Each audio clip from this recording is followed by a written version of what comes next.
In a courtroom filled with tension, a racist cop tries to humiliate a black woman by handcuffing her, but he underestimates the woman standing before him. With a sneer, he dismisses her credentials and grabs her wrist. But little does he know that she's a federal agent about to expose the truth. She's not just any investigator, she's digging into the corruption at the heart of law enforcement, and the officer who thinks he's in control is the one she's been tracking. What happens next will leave you breathless. Watch her take back her power and turn the tables on the man who thought he could silence her. Hit subscribe now because you're about to witness justice like never before. Her name was Natalie Hayes, 40, from the west side of Birmingham, Alabama. She grew up fast, learning strength from her mother's double shifts at the hospital and from the silence her father left behind. She grew up with the rules: don't talk too much, stay alert, and always keep your ID visible. By 15, she knew how to read the suspicious glances and walk into rooms like she owned them, even when she wasn't welcome. That resilience drove her to rise through the ranks of the FBI, not because she was chosen, but because she refused to be overlooked. People assumed she had connections, but her success was earned through hard work and perseverance. Her record was spotless, and though she faced countless obstacles, she never stumbled. By 34, she was handling investigations that most agents twice her age wouldn't touch.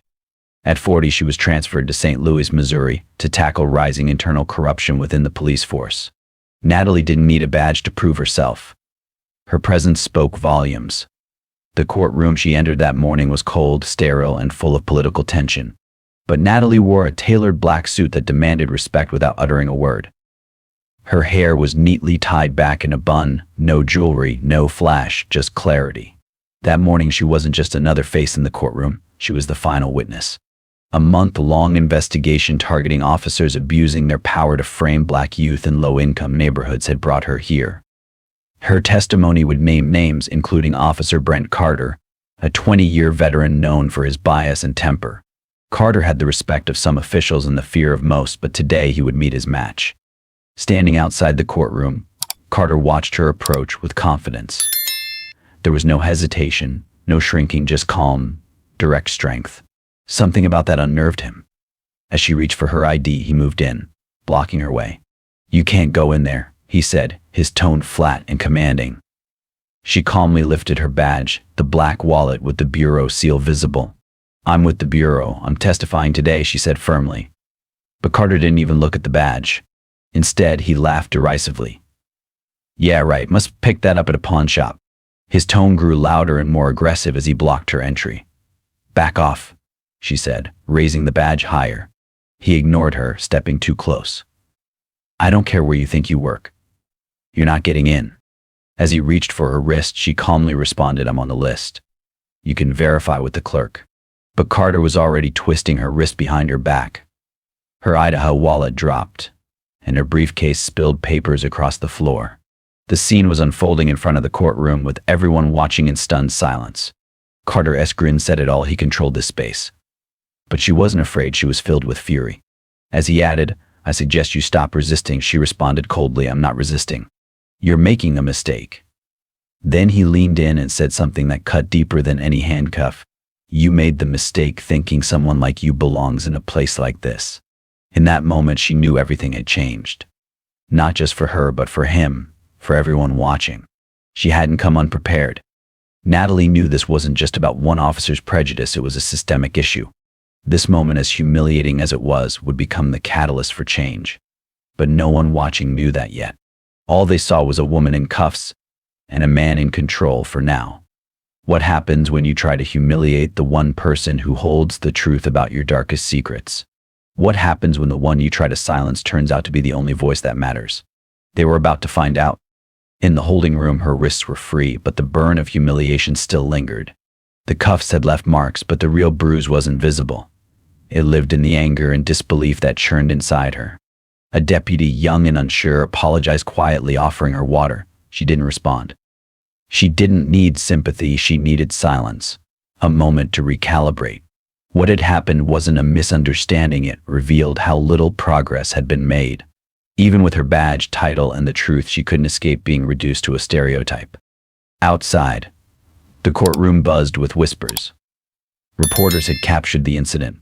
and the judge paused the session to give the appearance of clarification. But everyone knew the real reason. The woman who had come to testify was now humiliated in front of the very people she had come to indict. Yet her testimony was still scheduled, and everything had shifted. Eyes were on her, and sides were being taken. Officer Brent Carter smirked, recounting the incident with no recognition of the damage caused. To him, it was just another show of power. But he didn't see the fire in her eyes or hear the words she muttered under her breath. He didn't understand the magnitude of what was coming. When the courtroom resumed, the judge's neutrality couldn't mask the broken decorum. Natalie walked to the stand, undeterred by Carter's shadow. She swore the oath with steady, cold resolve. The prosecutor nodded and gestured for her to proceed. Natalie opened her briefcase methodically, revealing the evidence that would expose the truth. The court's projector flickered to life as she laid out the findings: audio recordings, falsified reports, and altered footage, all pointing to systemic racial profiling and misconduct. The courtroom was silent, but her voice was unwavering. "I'd like to start with a specific incident on February 3rd. A 19-year-old black male was detained for failing to signal on Delmare Boulevard. No citation was issued, but Officer Brent Carter instructed another officer to find a reason to arrest him. The courtroom went silent when the dashcam audio played, showing Carter's voice ordering, 'Find something or scare him.' Natalie Hayes revealed 12 more similar cases of racial profiling, all dropped due to lack of evidence. Carter's confident smirk faded as Natalie spoke of intimidation tactics and falsified reports, naming him as the culprit. Natalie requested her testimony be protected under federal privilege for her safety. The judge granted her request, and the room shifted. Carter, once an authority figure, was now exposed. Natalie, no longer the woman in cuffs, was the reckoning he never saw coming. Afterward, she calmly received a court order to destroy careers and reputations, knowing the battle was just beginning. The next day, as the courtroom buzzed with anticipation, Natalie entered, ready to expose even more. Carter, disheveled and nervous, avoided eye contact, his confidence gone. The tension in the room was palpable as Natalie took her place. Natalie Hayes stepped forward in the courtroom, her voice calm but firm as she addressed the judge. She revealed that she had submitted an emergency motion to unseal new evidence and requested immediate disciplinary action against Officer Brent Carter. The courtroom held its breath as Natalie pulled out a second drive, containing 26 minutes of audio recordings from a confidential source. The recordings revealed Carter's manipulation of reports, intimidation tactics, and obstruction of justice. The judge confirmed the authenticity of the recordings, and Natalie turned to face Carter, exposing his corrupt actions. As the footage played, Carter's demeanor shifted. His lawyer objected, but the judge overruled. The footage showed Carter exchanging a file containing altered evidence, and the voice on the tape was unmistakably his. The room was silent, and Natalie calmly requested Carter's immediate detention. The judge granted the request, and Carter was taken into custody. He tried to deny his actions, but Natalie, with quiet authority, reminded him that he wouldn't have the last word. As Carter was led away in shame, Natalie's victory was clear. The judge thanked her, acknowledging the profound impact of her testimony. Natalie walked down the hallway, feeling the weight of months of hard work finally shifting. The arrest of Officer Carter was just the beginning. There was more to uncover, and no one was prepared for what would come next. The brief applause for Carter's arrest was quickly silenced by the gravity of the moment. It wasn't celebration, but a reckoning. Natalie's resolve strengthened as she moved forward, knowing that Carter was only a symptom of a deeper problem. She had more to reveal, and the truth was about to explode wide open. In a conference room, Natalie met with her supervisor, Agent Rivera, and Officer Daniel Ryan, Carter's former partner, and the confidential source who had helped crack the case. Ryan, nervous but determined, knew that the time had come to stop pretending. He had let it happen for too long, but now, for the sake of his son, he was ready to expose the truth. Natalie slid a final transcript across the table, an unreleased recording of a meeting the night before a brutal arrest. Ryan recognized it immediately, confirming it was the evidence needed to complete the case.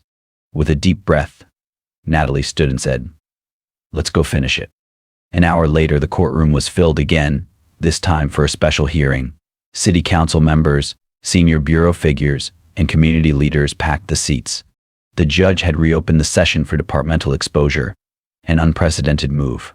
Natalie stood in the center, addressing the crowd. "This is the part you were never meant to hear," she said before playing the tape. Carter's voice coldly ordered, "I want a report that says he resisted." The room gasped as more manipulation and cruelty were revealed. Natalie then requested the re-examination of all cases involving Carter and his associates with federal supervision. The judge granted it, and the room erupted in a collective release of rage, relief, and gratitude. In the hallway afterward, Ryan, deeply shaken, wanted to speak to the mother of Jordan Wells. Natalie nodded. "I'm not asking for easy. I'm asking for right." Natalie walked away from the chaos, knowing the fight wasn't over. A message from Rivera confirmed the magnitude of the impact. "You just started something bigger than this city." Despite the press, despite the consequences, Natalie had broken the system.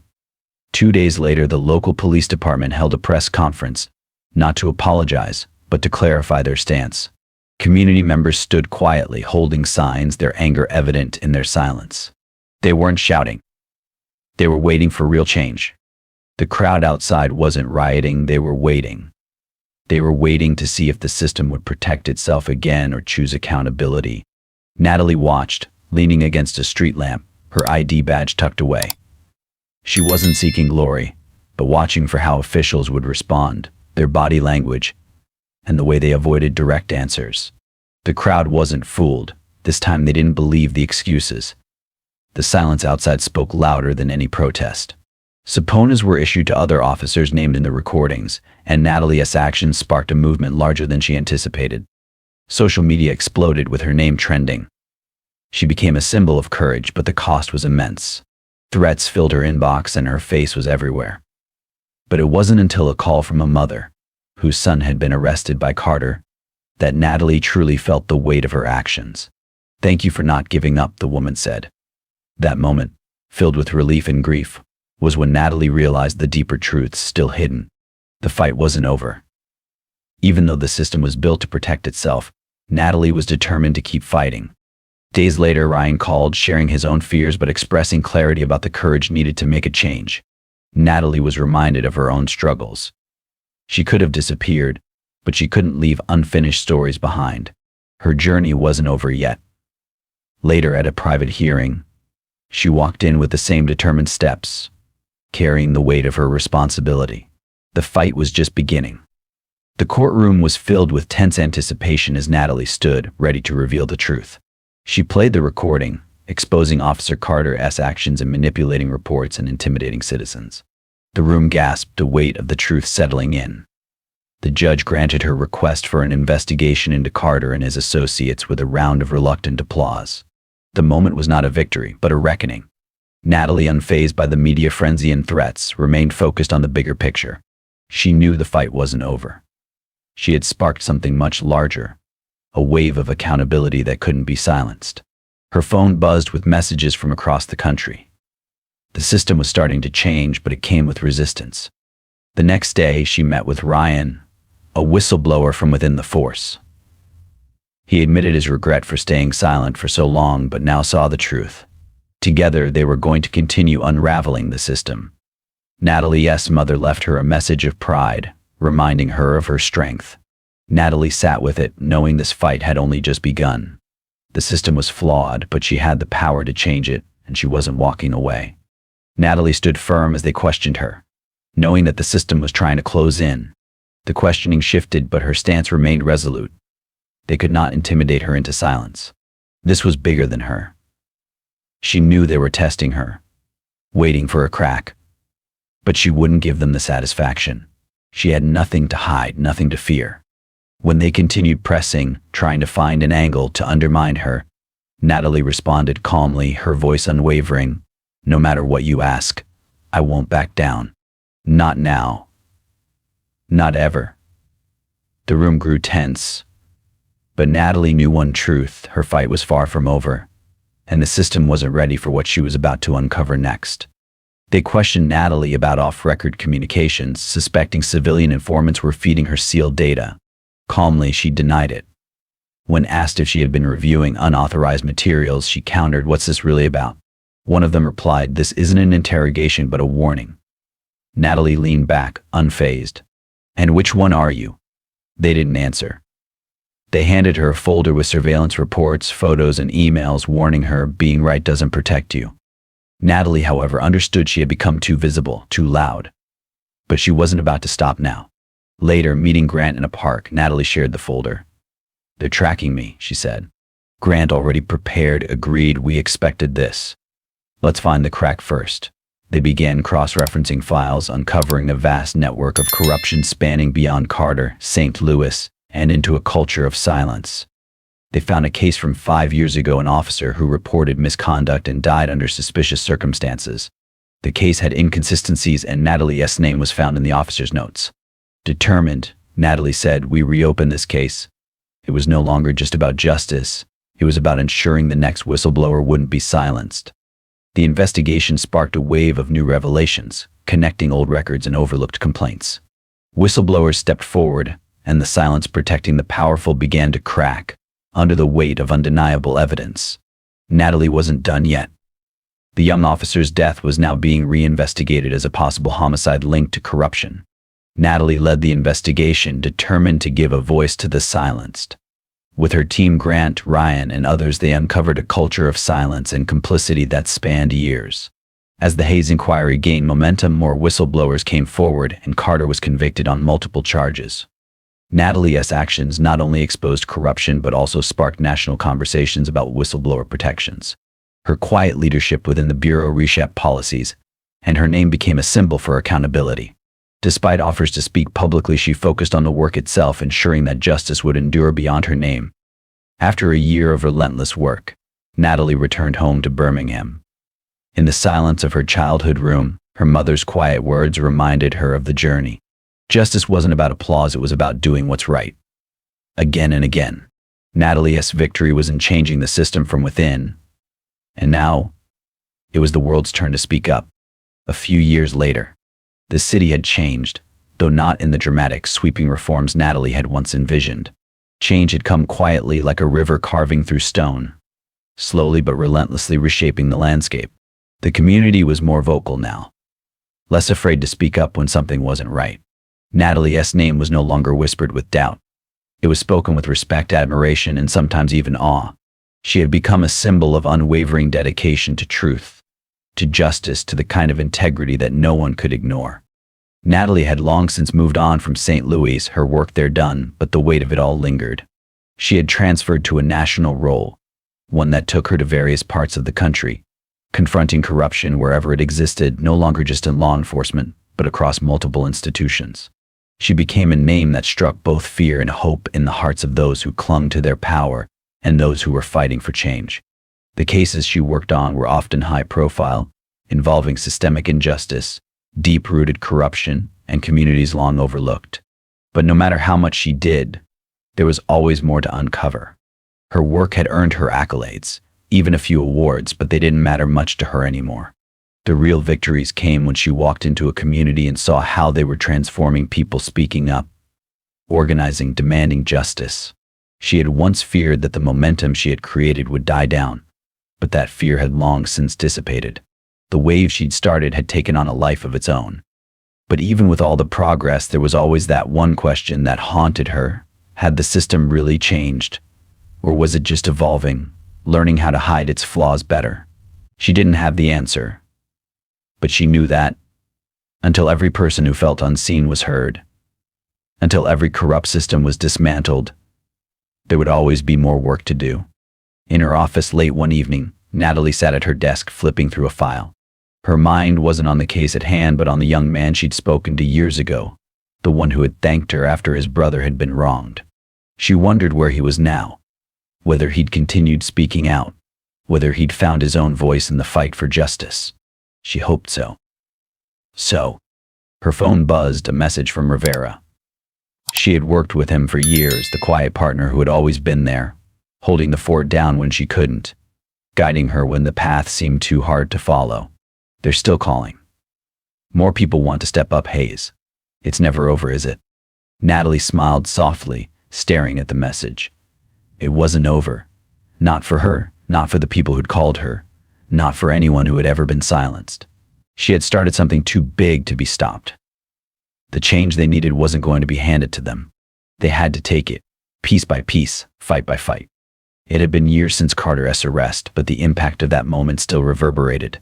Those in power learned to fear her, not because she was a threat, but because she was a constant reminder that they couldn't escape the truth forever. The more they tried to hide, the more they were exposed. Natalie stood up from her desk, walking toward the window. The city was quiet now, but it buzzed with life. She watched the people below, knowing that somewhere someone was about to take their first step toward speaking out. And when they did, she would be there to help them.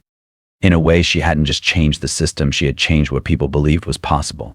She had shown them that even one person, one voice could make the biggest difference. And that difference would keep growing, no matter how long it took. It wasn't over yet. Not by a long shot. Through this story, we understand that sometimes the silence of those who witness wrongs is the worst thing of all. When we remain silent, we enable the continuation of wrongdoing. Aliyah has proven that every action, every decision can break apart a corrupt system, and even though sacrifices may be required, we must still fight for what is right. So, what do you think about silence in society? Can we change if we don't stand up and fight? And are you ready to go further to ensure that justice is not just an abstract concept but a reality? Note: this story is entirely fictional and created for the purpose of raising awareness. It highlights issues of responsibility, justice, and the importance of treating everyone with respect and dignity. We firmly oppose violence, prejudice, and injustice in all forms. Viewer discretion is advised.